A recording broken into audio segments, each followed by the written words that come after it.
mungkin kita semuanya lepas dari ujian, Le. Kamu kemarin bisa menertawakan saya gara-gara saya punya masalah ST. Tapi kamu jangan salah. Saya ngomong goblok sekali dia kaya. Apalagi kalau saya berdoa.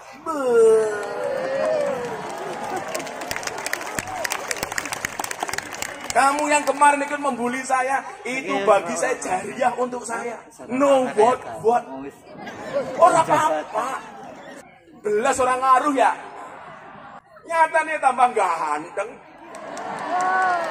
Bisa datang ke Purwasaba ke Banjarnegara tanpa Pak Ho mengeluarkan uang sama sekali. Jujur saja Bapak Ibu, saya capek. Tapi ingat, capek itu mohon maaf, memang semuanya capek, tapi tidak boleh menyerah. Karena capek itu pasti menyerah bukan solusi. Saya capek, jenengan juga pasti capek. Apalagi tadi sore ngikut senam. Saya lihat dari video, ibu-ibu Banjarnegara kalau senam ngeri. 1, 2. Ger. Ketoknya senam, tapi wetengnya tetap gede. Habis zizi. Bapak Ibu yang saya muliakan, terima kasih kepada semua panitia lokal, termasuk kepada sahabat saya Pak Lurah yang sekarang nyambi sebagai penyanyi dangdut. Pak Huhu, Lurah yang selalu viral, yang terakhir duet dengan teman duetnya Lala Widi. Lurah karo ngomong ini. Karena aku jadi ingin. Boleh. Saya ngomong boleh mesti randa dia. Kamu jangan mancing-mancing. Aku takut viral. Allah sampaikan dalam surat Yunus ayat 22. Ayat ini akan saya tafsirkan bagaimana kemudian keadaan bangsa ini yang sebenarnya baik-baik saja, tapi kita perlu waspada karena tetap ketika satu negara itu baik, ternyata ada pihak-pihak yang tidak pengen negara kita itu baik. Allah sampaikan dalam Al-Quran, Bismillahirrahmanirrahim, Huwaladzi yusayyirukum fil barri wal bahr. Dialah Allah yang menjadikan kamu dapat berjalan di daratan dan di lautan. Kita semuanya meyakini, semua kejadian itu atas izin Allah. Saya bisa sowan jenengan atas izin Allah. Jenengan bisa hadir atas izin Allah. Sama ciptaannya. Orang kurus itu ciptaan Allah. Orang gemuk itu ciptaanmu sendiri. Karena kebanyakan makan. Semuanya ciptaan Allah. Anda berwajah cantik gak boleh sombong. Kenapa? Karena itu given, hanya pemberian. Anda yang berwajah pas-pasan atau kurang juga gak boleh bersedih. Karena itu juga hanya casing yang diberikan oleh Allah. Maka kita nggak boleh kemudian menghina orang karena fisiknya. Oh itu pesek, ingat. Orang pesek itu panjang umur. Amin. Kenapa? Karena ambekannya ngirit. Kita nggak boleh kemudian menghina orang lain. Kenapa? Oh dia jelek. Santai saja. Para suami yang pengen istrinya awet, menikahlah dengan perempuan yang jelek. Karena kalau istrimu cantik tidak akan awet. Mudanya dia cantik, tuanya pasti jelek. Tapi kalau istrimu dari awal sudah jelek, insya Allah sampai tua tetap awet. Semuanya atas izin Allah. Hatta idza kuntum fil fulki, kata Allah dalam surat Yunus. Sehingga ketika kamu berada dalam kapal kemudian berlayar. Ja'at harihun asifun. Kemudian datang, dia berlayar dengan angin yang baik, dengan gelombang yang baik, tidak ada badai. Yang terjadi kemudian apa? Rihun asifun. Mereka kemudian waja'ahumul mauju min kulli makanin wa dhannu annahum ukhita bihim. Ketika gelombang datang dengan angin yang baik, mereka bergembira. Ini yang terjadi pada manusia. Kita itu kalau dikasih sesuatu yang menyenangkan, kita senang. Bahkan ketika kita bergembira dan senang, kadang-kadang malah lupa dengan Allah. Orang itu kalau nyaman, biasanya malah lupa dengan Sang Pencipta. Maka kemudian Allah lanjutkan dalam Al-Quran. Waja'ahumul mauju min kulli makan. Kemudian datang gelombang, datang badai dari segala arah. Wa dhannu annahum ukhita bihim. Mereka merasa dalam bahaya. Ketika manusia berada dalam bahaya, apa? Da'allaha mukhlishina lahuddin. Baru ketika mereka merasa terancam, angkat tangan baru berdoa. Yang disampaikan ayat ini ada dua, Bu. Yang pertama, orang itu kalau lagi senang kadang-kadang malah lupa dengan Allah. Kalau punya uang, lupa dengan Allah. Kalau sedang bahagia, lupa dengan Allah. Tapi begitu tertimpa dengan musibah, baru ingat Allah. Kalau lagi punya duit, lupa dengan Allah. Punya utang, baru ingat dengan Allah. Keluarganya baik-baik saja, lupa dengan Allah. Begitu ada pelakor, baru ingat dengan Allah. Lagi pacaran, ayam, lupa dengan Allah. Pacarnya dirabi kancane dewek, baru ingat Allah. Ya Allah, jika surat Yusufku tidak mampu menaklukkan hatinya, izinkan kulantunkan surat Yasin sebagai penutup hidupnya. Ini karakter manusia. Kalau lagi tenang, lupa. Kalau lagi susah, ingat. Betul, Bu? Kalau lagi baik-baik saja, seolah-olah kita yang luar biasa. Padahal ingat, hari apes itu nggak ada dalam kalender. Betul? Maka kalau ada orang apes, tolong jangan Anda tertawakan. Karena bisa jadi besok hari di lain hari Anda yang apes. Anda menertawakan saya, cie es teh.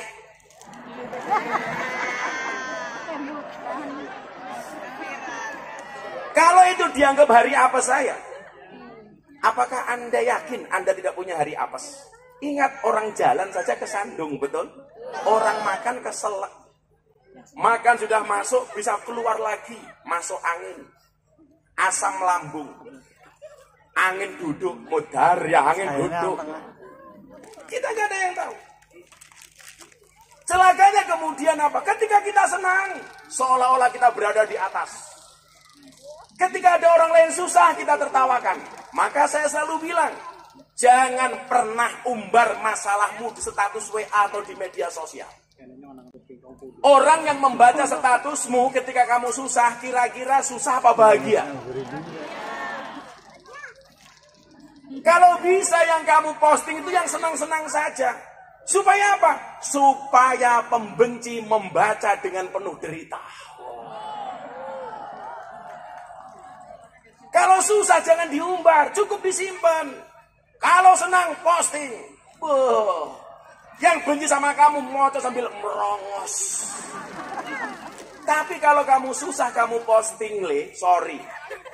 Kamu punya kontak 1000, ketika membaca postingan susahmu kamu berada dalam masalah. 99% mereka tepuk tangan. Rasain. Saya begitu punya masalah, satu media pun yang mengundang saya tidak pernah mau datang.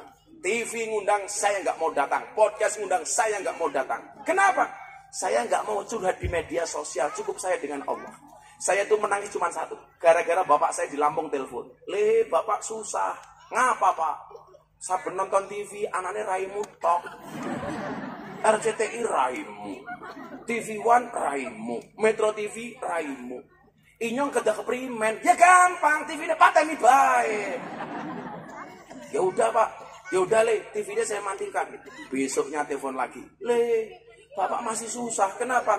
TV wis tak pateni tetapi tetangga semuanya pada datang. Ngapain Pak? Ya nyeritakan awakmu. Masa saya jawab tetangganya pateni baik. Saya kemudian teringat dengan ayat ini.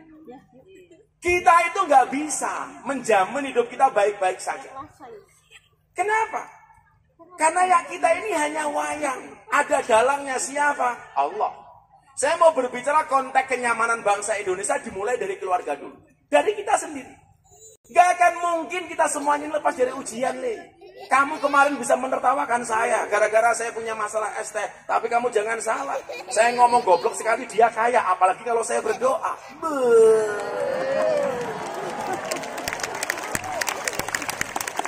Kamu yang kemarin ikut membuli saya, itu bagi saya jariah untuk saya. No what. Orang apa-apa.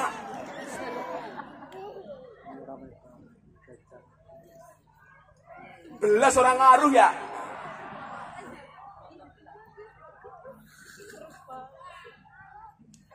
Nyatanya tambah ganteng. Bisa datang ke Purwasaba ke Banjarnegara tanpa Pak Ho mengeluarkan uang sama sekali. Sekarang yang lagi viral gayane lurai Purwasaba.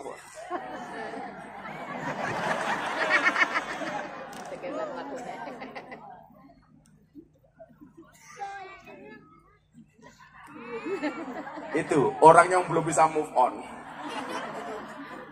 Malah kamu kan siap. Kamu sekarang mau bilang es teh mau apa? Aku udah gak trauma. Emangnya aku cowok apaan? Justru kalau kamu minum es teh tak kasih sarannya supaya enak. Kalau ada gulanya tolong es tehnya gulanya jangan diaduk. Supaya manisnya di akhir. Kenapa? Karena kalau manisnya di awal sudah biasa kayak cangkeme pacarmu.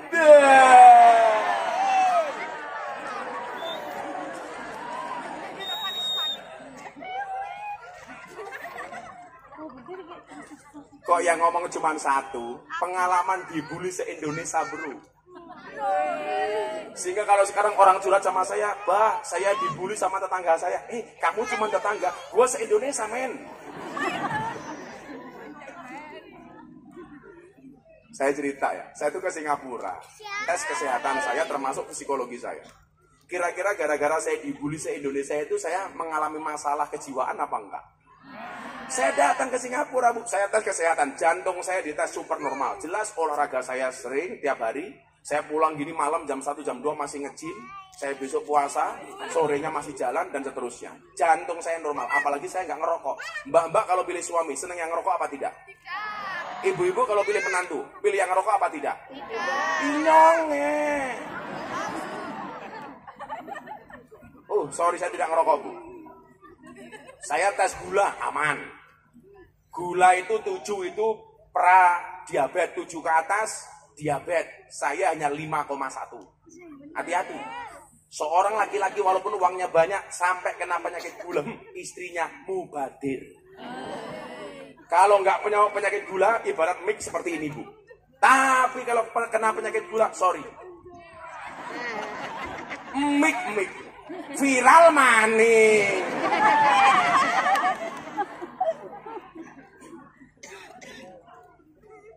Yang berikutnya apa mas? Saya tes psikologi. Aku kan kenapa ora?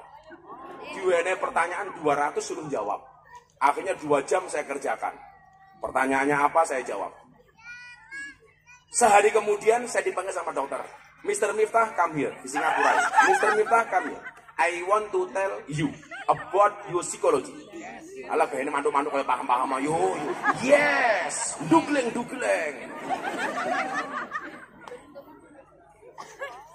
Tadi siang hot potatoes. Panasnya ngentang-ngentang.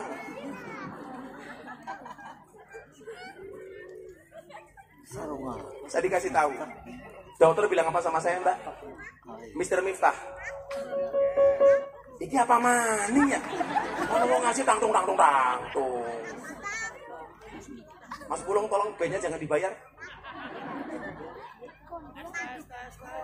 Saya dikasih tahu mental saya.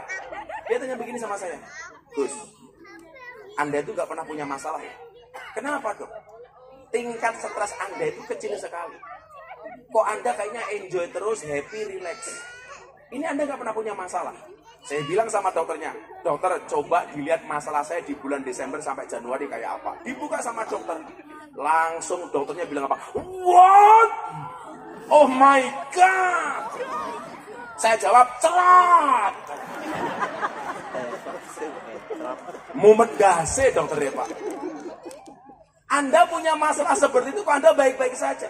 Saya bilang, apa yang mau saya takutkan? Seseorang tidak bisa mematikan rezeki kita tidak bisa mematikan rezeki orang lain. Muncul petisi boikot pengajian Gus Miftah. Faktanya yang undang saya masih banyak. Faktanya saya pengajian di mana-mana orangnya masih banyak. Ini menunjukkan apa? Anda hadir bukan karena saya, tapi karena dihadirkan oleh Allah Subhanahu wa Ta'ala. Nggak bisa. Anda jangan percaya kemudian rezeki kita itu dimatikan oleh orang lain. Atau kita bisa mematikan rezeki orang lain. Saya kasih contoh. Ibu saya dulu itu jualan marning. Tahu marning? Untuk bantu bapak saya seorang naib kiai kampung, ibu saya bikin marning. Marningnya enak, jual laris. Tetangganya tanya, Bu, resepnya apa marningnya? Pembantunya ibu saya mengatakan begini, Bu, jangan dikasih tahu resepnya. Kalau dia tahu resepnya, nanti dia potensi ikut jualan seperti ibu. Apa kata ibu saya? Enggak apa-apa, saya kasih resepnya. Ketika orangnya pergi beneran, ikut buat marning kayak ibu saya. Ketika yang rewangi ibu saya protes, tuh kan Bu, usaha ibu jualan marning dicontoh oleh tetangga. Apa jawaban ibu saya? Santai saja Mbak. Apa kata ibu? Usaha bisa dicontoh, rezeki nggak bisa dicontoh. Bahasa saya apa? Strategi bisa dikopi, rezeki nggak bisa dipaste. Orang sekarang ikut-ikutan saya ngaji di lokalisasi, ngaji di klub malam. Ya rezekinya beda. Kalau ini kan biasa karo LC. Yang kerjanya di karaoke, katalog dibuka, oke. Apakah rezekinya sama? Beda. Kita berangkat ke laut, sama-sama bawa pancing. Lautnya sama, pancingnya sama, umpannya sama. Kira-kira ikannya sama? Enggak.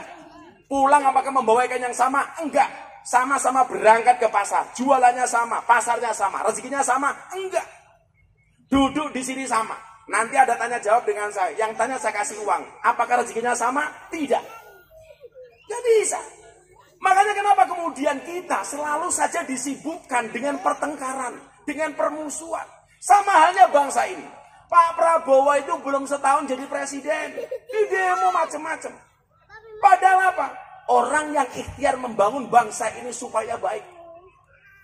Program-program, janji-janji kampanye mulai ditunaikan. Mulai dari program MBG, makan bergizi gratis. Saya yakin sampai area ini memang belum rata, tapi sudah dimulai.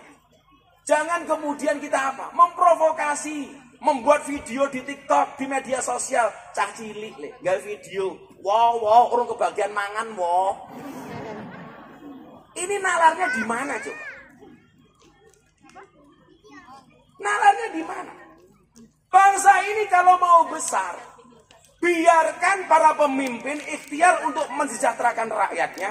Rakyat cukup bersabar dan mendoakan para pemimpinnya. Umpamanya dalam konteks Banjarnegara, Anda sudah milih bupati. Kalau saya dari dulu punya prinsip, wani milih, wani nagih. Artinya apa? Kita sudah milih beliaunya jadi bupati. Kita hari ini wajib nagih. Yang ditagih apa? Janji-janji kampanyenya supaya dijalankan dengan baik dan benar. Sehingga menjadi pemimpin yang berhasil. Betul? Maka bagi saya nggak penting saya itu punya jabatan apa. Bagi saya nggak penting. Lebih penting Pak Prabowo dan Mas Gibran menjalankan program-programnya sehingga membawa anak bangsa Indonesia menjadi bangsa yang sejahtera. Amin Allahumma. Amin. Gak penting saya dapat apa, saya bisa nyari uang sendiri kok. Ngapain? Karena saya meyakini kamu yang belum menikah, aku takut Gus, kalau besok menikah saya belum punya rezeki. Kamu kalah sama nyamuk, kamu kalah sama cecak. Cecak itu hanya merambat di tembok, rezekinya terbang, wujudnya nyamuk. Sementara cecaknya nggak bisa terbang. Ini kalau boleh protes, cecak ini pasti protes duluan. Itu rezeki saya mabur, terbang. Sementara saya hanya nemplok di dinding nggak bisa terbang. Tetapi apa? Allah itu adil, Bu. Buktinya apa? Bagaimana cara cecak mendapatkan nyamuk? Ternyata nyamuk Sherlock kepada cecak. COD. Datang seekor nyamuk, hap lalu ditangkap. Pertanyaan saya, cecak yang mendatangi nyamuk atau nyamuk yang mendatangi cecak? Nyamuk yang mendatangi cecak. Itu artinya apa? Kalau kamu belum berani menikah gara-gara merasa nggak punya rezeki, berarti kamu kalah dengan cecak.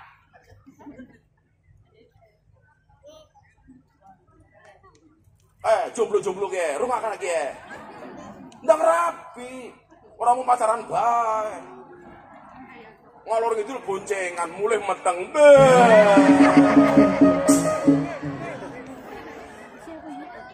Kok ketinyong ya? Terus kadung matane kadung. Enak temen jawabnya kadung. Kadung ini pinggir lapangan. Jadi anak arane Muhammad Ronaldo. Nah, dalam konteks yang lebih besar, negara ini yang baru tenang diuji dengan sifat-sifat intoleran warga negaranya. Hari ini kita berada pada fase birihing toyibah. Ini Indonesia lagi tenang, damai, rukun, ayam, sejahtera. Tahu-tahu ada masalah intoleransi seperti di Sukabumi, di Cidahu, kecamatan Cidahu. Orang beribadah di dalam villa kemudian dipersekusi. Maka kenapa saya minta kepada anak-anak saya, tolong hadirkan semua agama untuk berdoa di atas panggung. Kita nggak pernah tahu dari beliau-beliau ini doa mana yang dikabulkan oleh Allah. Jangan kemudian Anda merasa risih umpamanya ketika kawan kita Katolik berdoa di atas panggung. Dia juga punya hak untuk berdoa. Kawan-kawan kita Hindu punya hak untuk berdoa. Kawan-kawan kita Buddha punya hak untuk berdoa, betul? Saya meyakini Indonesia itu akan baik-baik saja. Manakala seseorang itu beribadah di tempatnya dia beribadah sendiri tanpa mengganggu tempat ibadah orang lain. Maka ketika Idul Fitri ucapan saya apa? Mohon maaf, ketika Natal ucapan saya apa? Saya mengucapkan Selamat Natal bagi kawan-kawan saya Katolik dan Kristen. Rayakan hari raya Anda dengan penuh sukacita dan bahagia. Sebagaimana saya merayakan Idul Fitri dengan sukacita dan bahagia. Saya akan berangkat ke masjid, silahkan Anda berangkat ke gereja. Kita mungkin berbeda, tetapi sama-sama anak bangsa Indonesia. Begitu saya mengucapkan Selamat Natal, orang bilang, Miftah jadi Kristen gara-gara mengucapkan Selamat Natal. Yang bilang siapa? Tanggal 10 November saya mengucapkan Hari Pahlawan. Saya nggak jadi Avenger. Saya mengucapkan Hari Ibu. Saya nggak jadi ibu. Kamu yang jomblo mengucapkan selamat menikah. Kamu tetap jomblo. Nggak segampang itu, Ferguson.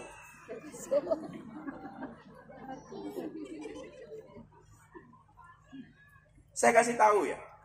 Tolong bedakan tempat ibadah sama tempat yang di dalamnya ada kegiatan ibadah. Kalau tempat ibadah seperti masjid, gereja, pura, itu ada peraturan SKB 3 menteri. Itu artinya apa? Kalau membangun gereja, membangun masjid, lingkungan sekitarnya ini harus memberikan izin. Satu. Tetapi, kalau orang sekedar beribadah di suatu tempat, itu tidak berpatokan dengan SKB 3 menteri. Contoh, kamu sholat di rumah, itu tidak perlu minta izin tetangganya. Kamu yasinan di rumah, itu tidak perlu minta izin tetangganya. Kamu ada sholawatan di rumah, silakan. Sama halnya kawan kita Kristen. Dia sembahyangan di rumahnya sendiri. Itu tidak kena harus izin kepada tetangganya. Makanya saya terusik. Satu keluarga di Bogor merayakan Natal di rumahnya dengan sembahyangan. Digeruduk, alasannya apa? Rumahnya tidak ada izin untuk melaksanakan ibadah. Dari mana orang beribadah di rumahnya sendiri harus pakai izin?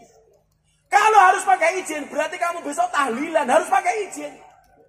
Kita jangan menang-menangan, mentang-mentang kita mayoritas. Saya boleh, kamu nggak boleh. Itu bukan Indonesia. Kalau saya boleh, kamu juga boleh. Kamu boleh, saya juga boleh. Itulah Bhinneka Tunggal Ika. Sehingga nggak ada bedanya orang Jawa kayak saya, orang Ngapak kayak jenengan, orang Sunda, orang Madura, orang Batak. Semuanya sama. Salah satu bahasa yang saya cintai, Bu. Saya tuh senang dengan ngomong bahasa Ngapak. Ya orang Ngapak orang kepenak. Saya dulu punya murid namanya almarhum Ki Ento Susmono. Itu yang ngajari saya bahasa Ngapak.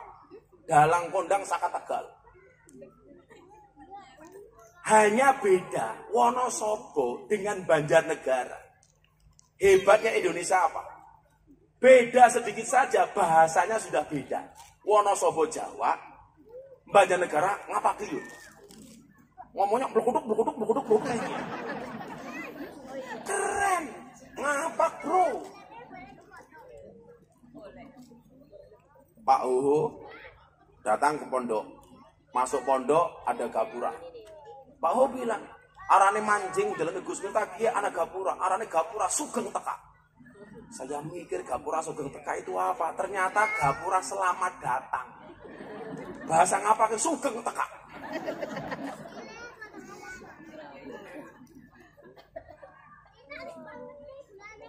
Saya dulu di rumahnya almarhum Kentos diundang ngaji. Pagi-pagi saya dibangunkan.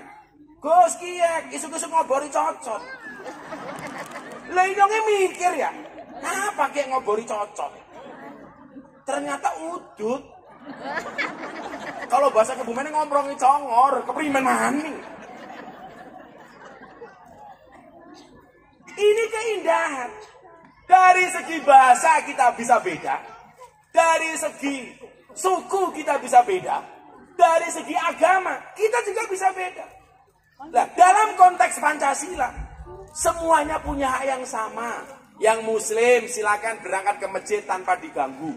Yang Kristen Katolik silakan berangkat ke gereja tanpa diganggu. Yang Hindu silakan berangkat ke pura tanpa harus diganggu. Tanpa harus intervensi kepada ibadah agamanya orang lain. Lucunya apa? Kita itu nggak taat dengan agamanya sendiri, kadang-kadang justru intervensi dengan agamanya orang lain. Wes ora tau sholat, ora tau ning masjid, anak mau ke gereja kok kemudian kita susah. Makanya coba sekali-kali Anda main ke pondok saya. Bulan depan ini kebetulan ulang tahun pondok saya. Tanggal 2 saya mujahadah. Vokalis hadroh top-top semuanya tak undang bersama Mas Gibran wakil presiden. Tanggal 3 pagi saya jalan sehat. Saya kasih hadiah 5 motor baru. Tanggal 4 saya ada event anak CB, anak King, anak Vespa. Saya mau acara, ada Mas Charlie dan lain-lain. Tanggal 5 puncak acaranya, saya bikin konser seperti ini di lapangan yang di sampingnya ada gereja Katolik. Yang ngisi siapa? Ada Denny Caknan, ada Tim X, ada Pak Deddy Mulyadi. Coba sekali-kali Anda datang, ada Tim X macam-macam gitu. Lah, panitianya siapa? Muda-mudi Katolik. Ada gereja, anak-anak Katolik saya ajak. Ayo, kamu ikut bantu acara pondok. Jalan sehat, orang-orang Katolik Kristen semuanya ikut. Selatan rumah saya, rumahnya pengurus gereja, pendeta. Utara rumah saya kuburan. Dan Anda tahu, seumur hidup saya tidak pernah bertengkar dengan tetangga selatan saya.